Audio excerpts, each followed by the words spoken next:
last one happened was, about 15 years or so ago, and we had a lot of trees. I didn't see a lot of damage downtown, maybe some windows, but there's a lot more damage to buildings downtown. Most of it's cosmetic. You know, we've got some windows and some doors down, but there are also some structural issues. And a lot of folks there in those downtown buildings had the opportunity to get down low to safety, right? For instance, in your building even. Yeah, in my building I sent everyone to the basement. And, you know, thankfully we had a lot of time, a lot of warning, so we were able to, and the sirens worked. You know, all of our sirens were working, so that's good. Those went off about 3 times that we heard, and you said that's triggered. Is that automatically triggered? It's automatically triggered, yes. Okay, so we were keeping an eye on that. Commissioner Salengo, thanks for sticking by. We're going to hold you right here for just a second. We hear some activity going on in the Weather Center right now with some information likely coming in as our storm team meteorologists have been tracking things. And what's the latest that you're hearing there? Yeah, Jennifer, we're just seeing an update from the Storm Prediction Center. If we can go over to Weather 1, if that's possible. Here's the latest update, WEX 1 if we can. We've got the latest update coming down from the Storm Prediction Center. They have a moderate risk now over Cabell County, Mason County, and also south of Huntington. So it looks like they've actually upgraded this a little bit for our western counties at least. And we're going to try to pull that up for you. Computer itself. There we go. So that's the latest update coming down from the Storm Prediction Center. They're based out of Norman, Oklahoma. They issue these daily thunderstorm outlooks. So a moderate risk, that is really high. I mean, that's a 4 out of 5. So apparently they think that the atmosphere may recover here. We'll see, because that was quite the line of storms. But we certainly have the wind energy in the atmosphere. If storms do ripen back up, they could certainly turn severe again. The timing on this would most likely be late afternoon into the early evening hours. As you go further east, that risk drops off a little bit, but still pretty elevated, especially for these parts. Now, we're going to take a closer look at the futurecast and let you know what our models are suggesting here. And you can see as we head in towards... Just a heads up, Director Jack, is there a way we can switch over to Weather Computer 1 real quick? Just trying to show futurecast there on the other computer. Oh, okay. Okay, well, let's try to... I'll tell you what, we can pull up futurecast here.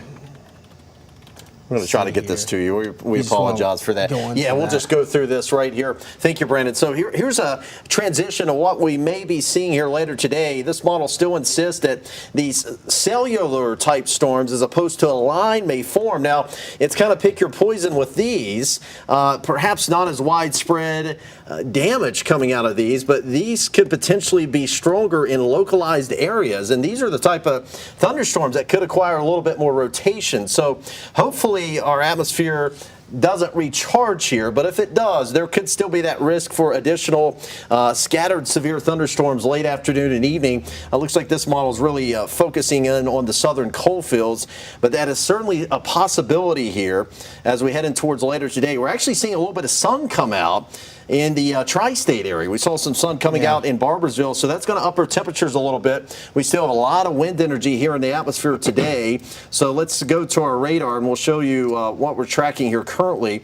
So there's that nasty line of storms pushing over to Virginia now. We're pretty much done with it. Looking back towards our west, note how these storms are redeveloping just south of Lexington. So these scattered type storms, they can feed on the environment more, so that's a little concerning there, but not really foreseeing a line of storms with this second round, but there could still be some scattered severe storms, and there's still that tornado threat, given the fact that those winds are getting stronger as you go up in altitude and kind of varying directions. We cannot rule out some rotation in some of these thunderstorm cells, so that's something we'll be watching too. And I compared this to like charging your phone earlier.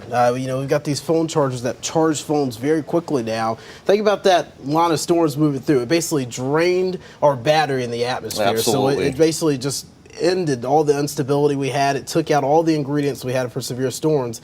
But now you're plugging the phone charger back in now to the atmosphere. You're charging the atmosphere back up. And with the atmosphere we have, it's like that fast phone charger that many folks have now. It will charge your phone up very quickly. Well, with the ingredients we have for severe weather today and with how strong the system is, this could charge the atmosphere back up extremely quickly. So that's why you don't want to let your guard down, although the worst weather has passed through here, Brandon, because again, we're going to be tracking maybe the potential for some more isolated, maybe even scattered severe storms later today as that atmosphere does recharge. And that's the thing, Brandon, these storms that rotate, you know, they can obviously up your tornado potential, but also large hailstones. Get that rotation in some of these updrafts, and wouldn't be shocked if golf ball size or larger hail occurs in a couple of these cells, especially down into the coal fields, and also some damaging winds. That still cannot be ridden off the table here. And it does concern me too, because we've got a lot of people that are out trying to clean up damage.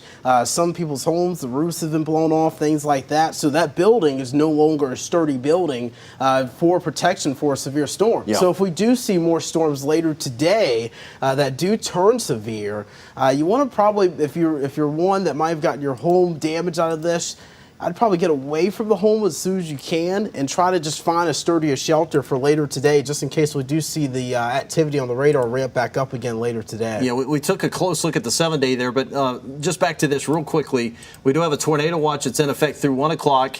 They may extend this, given what we're seeing south of Lexington right now. So that's something we'll continue to watch. Now, back to your 7-day. They say that these strong storm systems typically have a sharp temperature contrast to them. Well, that's certainly the case, because look what our numbers do here by tomorrow. 55 degrees. I think there'll be a few showers around the start of Wednesday, but later in the day we'll see some showers redevelop. Could actually be some garden variety thunderstorms late tomorrow.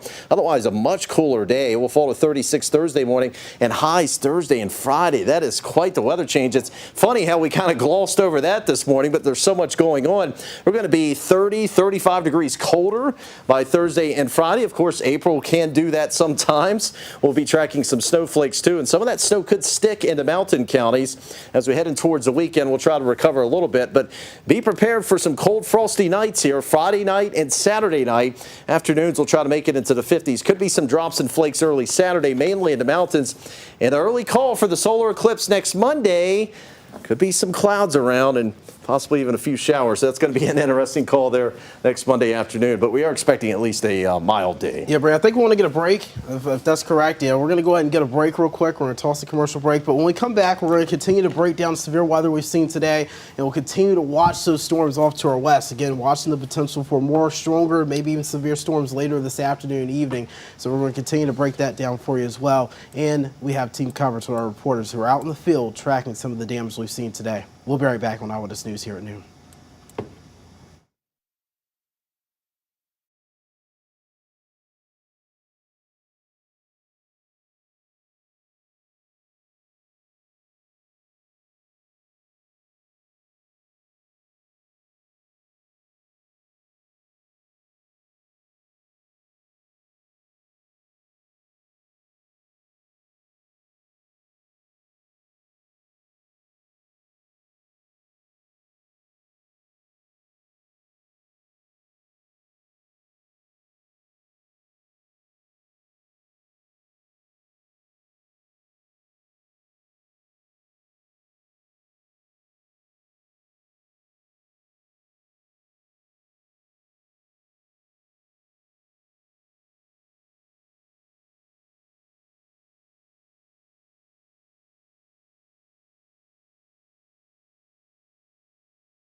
Welcome back into Eyewitness News here at noon, continuing to again track the severe weather we've seen across our area today. So this is a look at radar and satellite. Brandon, we're seeing that clearing back to the west. That's what we've been paying attention to here over the last couple of minutes. We're watching that. We're seeing a lot of sun starting to break out through eastern Kentucky. So again, normally a day like today, you would see a line of storms like this. I mean, this isn't normal. I shouldn't say normal, but you'd see a line of severe storms. It moves through and you think, okay, we're done. We're done with it. It's time to start cleaning up. That's just not the case today. The atmosphere is recharging very quickly off to the west. So although that big line of storms that just blew past our area is now off to our east, we're tracking more isolated to scattered thunderstorms that are starting to develop over towards central Kentucky, right along I-75 here. And here's the thing, there's a lot of clearing out ahead of those storms. So we're watching that because with that sun and that clearing there, that could increase the instability for these storms to maybe become strong, if not severe, later today. And Brandon, those storms could produce all hazards. Yeah, that's exactly right. I mean, we got so much wind energy in the atmosphere. These thunderstorms that develop, they are driven by what's called an updraft, the rising column of air. That's what supports the thunderstorms. So when you have so much wind in the upper atmosphere, it allows those updrafts to rotate a little bit. And just because an updraft rotates doesn't necessarily mean the tornado risk is high, but it certainly elevates to some degree. But even if you don't see a tornado in those rotating type storms, you can see very large hailstones possibly exceeding golf ball size, and also wind gusts exceeding 60 miles per hour. Now, here's the thing with these scattered type storms. It's not going to be a widespread severe weather threat, but it's kind of pick your poison. Not as widespread, but where they do occur, they can be locally severe for sure. Now, this is what we're tracking here this evening, or this morning, late morning and early afternoon, I should say. You can see this line of storms moving over towards Virginia, so we're getting rid of that. We currently have no active warnings in our area anymore, so those have been dropped. That's the good news. But here's that low pressure spiraling over central Illinois. This is lifting up towards Lake Michigan. It's getting stronger as we speak. So if there's a type of environment for the atmosphere to recover in, this is the type of environment in which that may occur, because we had that southwest wind just feeding moisture and warmth further north, and that could allow the atmosphere to recover. Now, something we're going to be watching carefully in regards to that are the air temperatures. Right now, we're still in the low 60s, so a little cool out there, rain-cooled air for sure. But the Storm Prediction Center, look what they've done here. They've actually issued the moderate risk further west for Cabell, also down into southeast Kentucky. So it doesn't look like the severe weather risk is necessarily over. We'll be tracking some more storms later this afternoon and evening. We're going to have more on that. We're going to have the Futurecast for you and talk about your weekend coming up in just a little bit. Brandon, thanks a lot. So we have continuing coverage for you right now. We have crews out all around the tri-state area, keeping an eye on storm damage that we've been covering for you since the late morning hours into your lunch hour right now. We want to get straight out to Eyewitness News anchor Anthony Kahn, who's been surveying the damage in a wide area of Kanawha County. Anthony, we saw you in South Charleston earlier, and I know you're in that coverage area of South Charleston, Dunbar now. What can you see at this point? Yeah, Jennifer, we moved to Dunbar, where there's been a serious incident here along I-64 in the Tudor's Biscuit World parking lot. As you can see, a billboard has fallen. It's landed on a car that was empty at the time, thankfully. No one was in this car, but it has absolutely crushed it. And not just that, it's also caused significant damage along this entire parking lot here. As you can see right beside the restaurant, just barely missing it as this billboard and the entire structure came down. And this is right along I-64 and not too far from here. Actually, a tractor-trailer accident near the McCorkle Avenue exit, which we passed on the way here. But this is extremely massive. As you can see, this pole is so thick and heavy, and it just came out of where it is normally stationed at. And I'm looking up top, up toward the sky, and I can see where this billboard was, and it is wild, the fact that this came down off of this, that the wind blew it onto this parking lot. Now, we are happy to report that there's been no injuries with this. The employees are out, and everybody is okay. But as you can see, this car crushed, just this evidence of how heavy this pole is. The side mirror is laying off to the side of the parking lot here.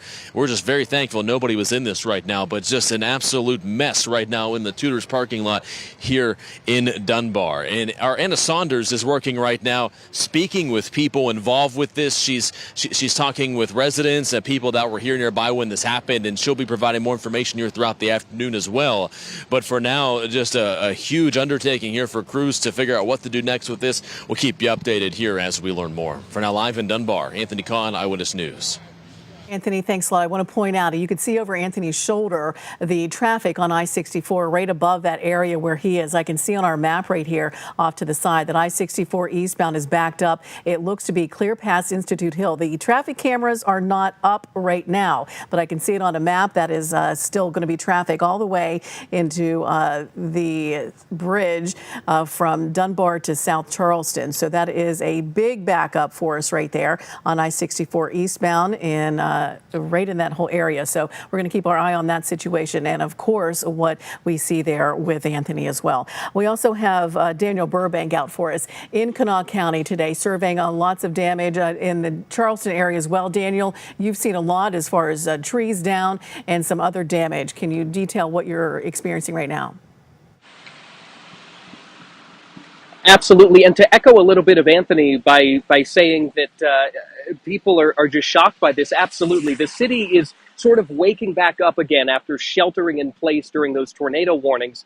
Here, at least in Kanawha County and Charleston, the city's coming back alive and people are realizing, look what happened to our beautiful city. This is just one of those incidents. Again, I'm going to try and flip around the camera. I'm shooting this live on my cell phone here, Jennifer, but this is Kanawha Boulevard East and Morris Street. And this is just one of the instances where a large tree, in fact, city crews just left not more than 15 seconds ago, because the only thing they could really do is chop the trees out of the immediate roadway, throw it to the side, and then come back later to attempt to deal with it at a later point in time, because they are very overwhelmed. This is all hands on deck. I'll try and zoom in just a little bit.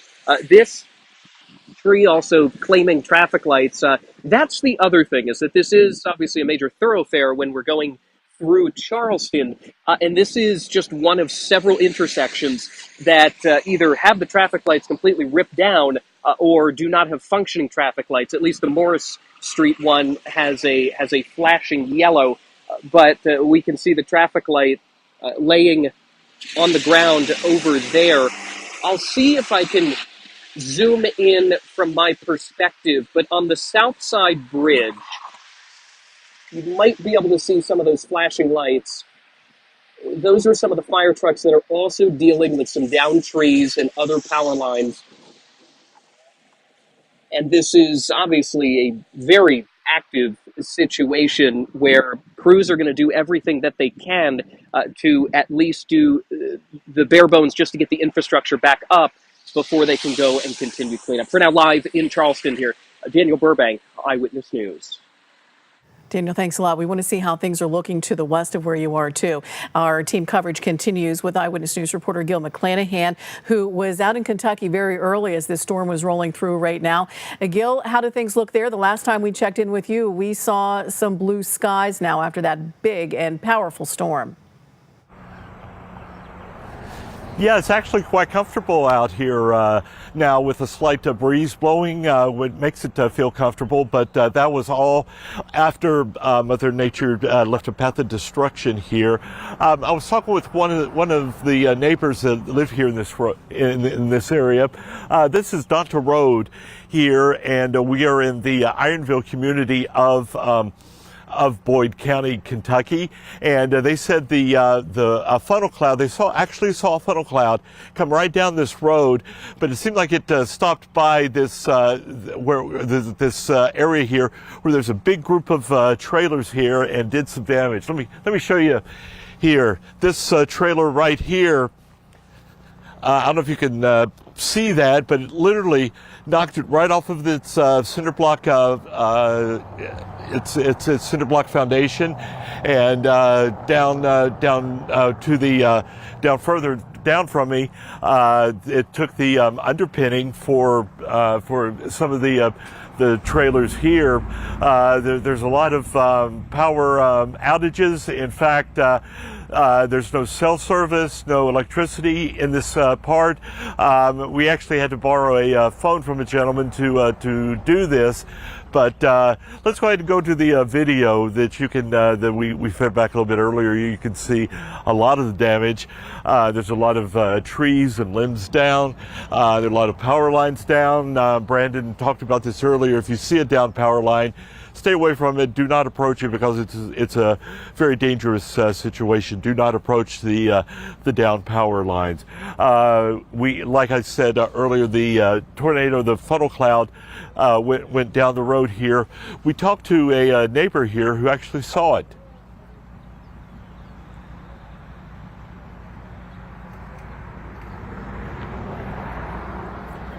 I seen it come down the road here and everything. Like that one guy's neighbors like I seen it coming from that way. It come through this way, like it was throwing tree limbs and everything all the way down the street.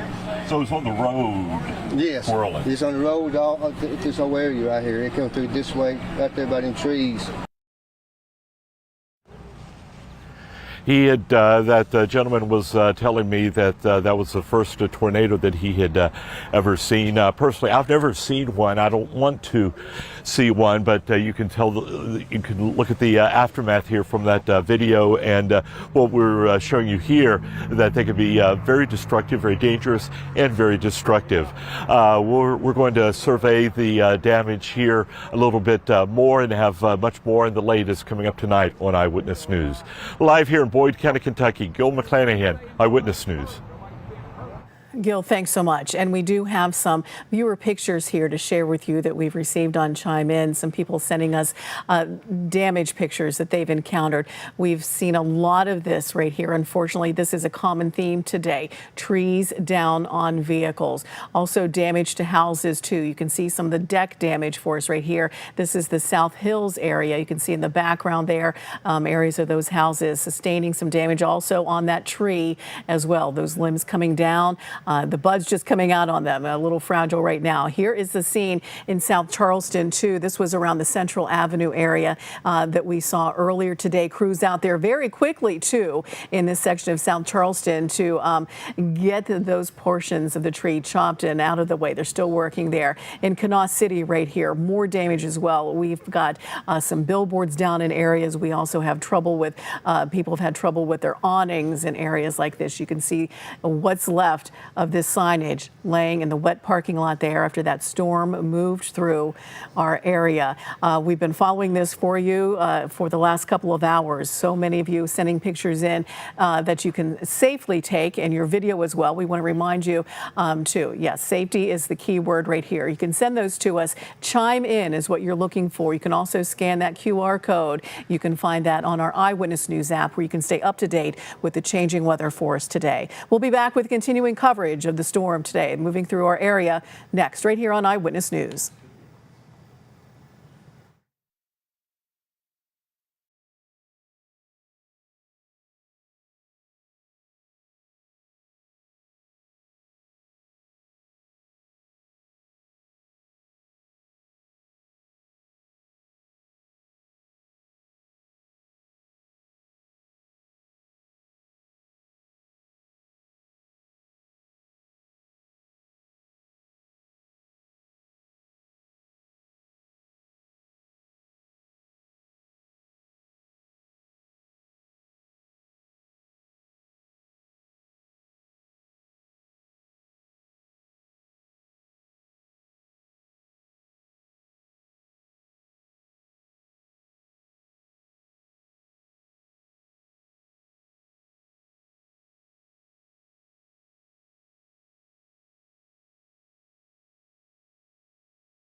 Welcome back to Eyewitness News at noon, and we are following the latest on the storm for you here. I'm with all the storm team meteorologists in the Weather Center right now as we take a look at pictures coming back in for us here. This is in the Dunbar area, and all of our meteorologists, as I said, are looking at this shot with me right here. This is in the Tudors area, a billboard sign pummeled down to the ground onto that car right in the parking lot of the Tudors. Brandon? You just got to think about the structural damage that is. I mean, that weighs a lot. And that just tells you, I mean, we had some really rough winds roll through. Again, earlier today in Huntington, we had 92 mile per hour gusts reported there. In Boyd County, Kentucky, we had a 102 mile per hour gust reported.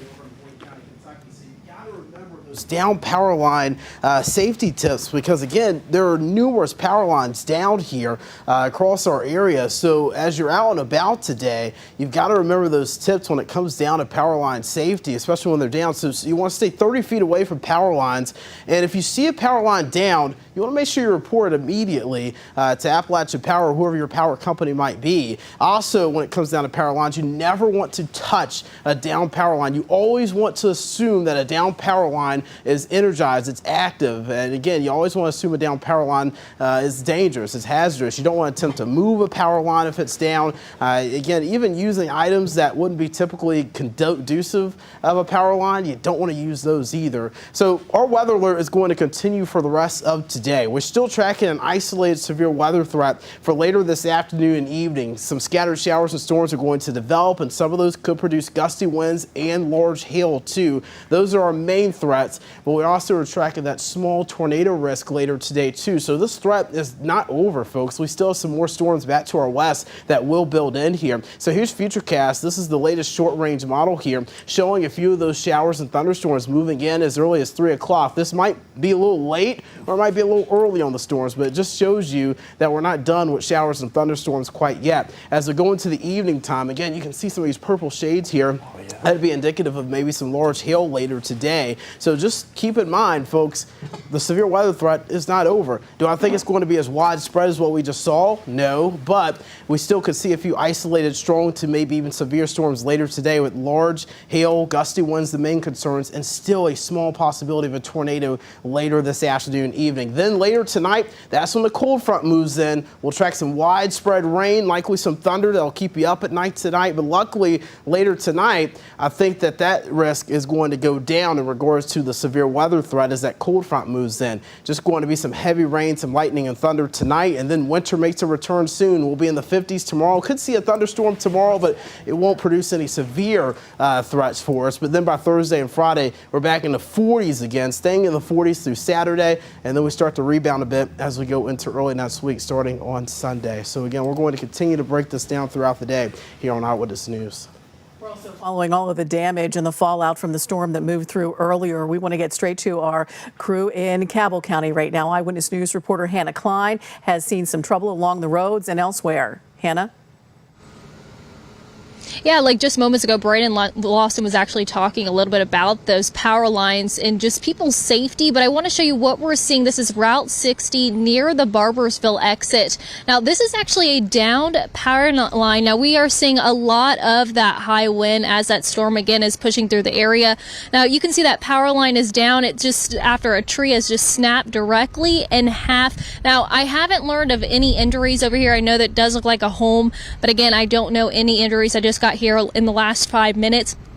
We are seeing several lights out along the Barbersville exit and Route 60 as they're working on these lines as we speak. So if you are using those routes, use extreme caution. It just shows you how significant and quick this storm is pushing through. Now, again, multiple rounds of these thunderstorms will be bringing those damaging winds, large hail, intense lightning, and flooding. So again, be alert if you're out on the roads right now, and make sure you have a way to get these warnings today. You can use things like our Eyewitness News Storm Team Weather app, your cell phone, but please, again, we appreciate your videos and photos, but use caution and do not put yourself in harm's way. Now, emergency crews are telling us if you have to use different routes than Route 60, you can use I-64, that will be open. But for now, in Cabell County, Hannah Klein, Eyewitness News. Hannah, thanks so much. And we want to get the last word here with Kanawha County Commissioner Ben Salango with us. And we were looking at the damage, Commissioner, of that whole area of the Institute Dunbar area. That includes the sports complex as well. It does. We've had significant damage. I mean, it's all repairable, but significant damages at the Shawnee Sports Complex. And you saw the video of what happened next door at the Tudors with the billboard blowing over. I just received word that from Commissioner Lance Wheeler and Commissioner Carper, the courthouse is going to close at 1 o'clock. Judicial Annex is going to close. I think Judge Kerry Webster has an emergency hearing at 2. So if you're going to that hearing, that's still going on, but the rest of it is closed. Sheriff Rutherford just texted me. He is sending all non-essential employees home.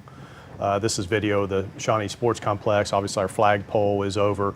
That object there on the left, that's the underside of a golf cart that was blown around, several signs down. But as you said, these are things that can be repaired. Those are all things, you know, we've lost about 10 or 15 goals, you know, soccer goals. We can fix those.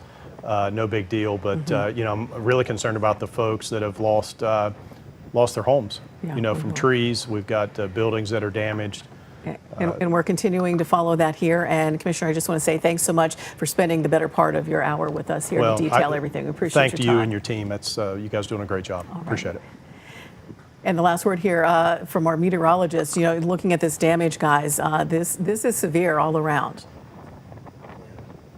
Yeah, it's more than just tree damage. I mean, typically around these parts, you get a windstorm come through, you got some tree damage. This is structural damage that we're dealing with here. Yeah, it's definitely been a rough day. I mean, we were live in the bathroom, you know, on air, taking shelter earlier today because we just knew the severity of the system once it, you know, started to move through the tri-state, eastern Kentucky, seeing some of the damage reports.